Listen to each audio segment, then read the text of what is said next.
Sessions లో ఏదైతే బట్టి విక్రమార్క పెట్టారో 2 లక్షల కోట్ల బడ్జెట్ రాష్ట్ర ప్రభుత్వానికి ఇచ్చారు. కానీ మన రెవెన్యూ ఎంతనో తెలుసుకొని ఆ బడ్జెట్ ఇచ్చుంటే బాగుండేది. ఎందుకంటే ప్రజలను మోసం చేసే క్రమంలో వీళ్ళు ఏం తక్కువ కాదని చెప్పేసి మరోసారి కాంగ్రెస్ ప్రభుత్వం కూడా నిరూపించుకుంది.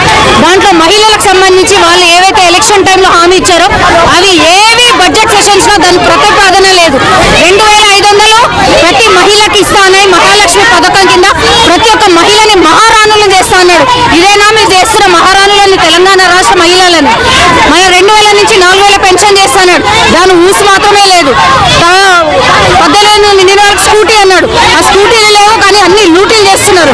రానున్న రోజులు అది వెంటనే ఇంప్లిమెంట్ కావాలి. లేదంటే భారతీయ జనతా పార్టీ మహిళా మోర్చా నుంచి మా ఈ ధర్నా ఇంకా ఉద్రిక్తం కాబోతుందని మేము ఈ సందర్భంగా తెలియజేస్తున్నాం. భారత్ పార్టీ నుంచి హెచ్చరిస్తా భారతీయ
జనతా పార్టీ